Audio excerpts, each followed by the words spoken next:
And Kim is back with us from Synergy Credit Union. Kim is a member service officer there. And Kim, we're talking about moving out on your own. And this is kind of scary, especially if it's the first time you've done it. So how do you balance saving if you're still a student and you've got all these other bills associated with your education? Yeah, like even if you're working full-time or even part-time, it's still good to continue saving and stuff like that. So I recommend using the pay yourself first method. You set up a transfer of some sort going from your checking to your savings account of whatever amount that you feel comfortable with. And then as soon as you get paid, the money goes out of your checking account into your savings. You don't even notice it's gone. You don't even miss it. And then you just kind of budget it in with your bills and your car payments and stuff like that. Okay, and how important is tracking and keeping track of everything for students? Because my goodness, there's so much going on for a lot of these people.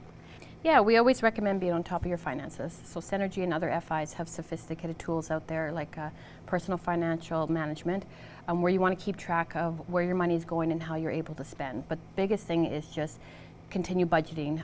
Keep a track of your accounts of what's going in, what's going out, and the best way to save money, whether it's using digital tools or apps or even just pen and paper. Now, how can they save when it comes to applying for school and all the costs that come with that and with their courses and books and everything like that? Yeah, so you could try to see if you can buy used compared to a new. Does the college or university have used textbooks to purchase? Does your financial institution, do they have a student rebate or incentive or something like that where they help you with paying for your service charges each month? And does the school even have an accelerated program option? Like there may be a lot of homework at the beginning with that, but you can get done school a little bit quicker and it saves money in the long run. And what about just day to day, like as far as trying to save? Because you know, you want to have some fun when you're going to school, right? So, so how do you manage that? So you kind of want to limit going out. Drink coffee or eat at home instead of going to fast food or coffee shops. Try finding free activities, going through a walk to the park or something like that. Even instead of driving all the time, look to walk or bike or even carpool is an option. And then try to find free Wi-Fi. If you need to have your phone and stuff like that, and you don't have internet at home, go to places that have free Wi-Fi. Look to see if there's any places that have student discounts, whether it's groceries or anything else that you're needing. Even when you're shopping, compare the prices. What is the brand name compared to the generic, and even purchasing for conveniences.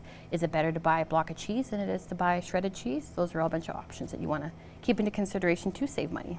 And now what about if they don't get a scholarship or a grant? You know, a lot of students are lucky and they do get them, but if some of them do not get that, what can they do?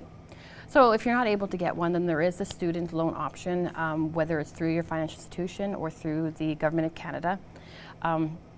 You do have to do some research to see which one is best for you. You want to see if, like, for example, some of the questions you want to think about is how much do you need to borrow? What is the interest rate on that? Do you need a cosigner? What does the repayment plan look like? So that's just some of the things you want to think about when you're doing your research of which loan is best for you. Okay, and if anybody would like more information or has all kinds of questions because they don't know what to do, what's the best way to get that figured out? Yeah, you can definitely just call our call center at 306-825-3301, and then they can direct you into the best person. Okay, great. Well, thank you so much for joining us today. Thank you.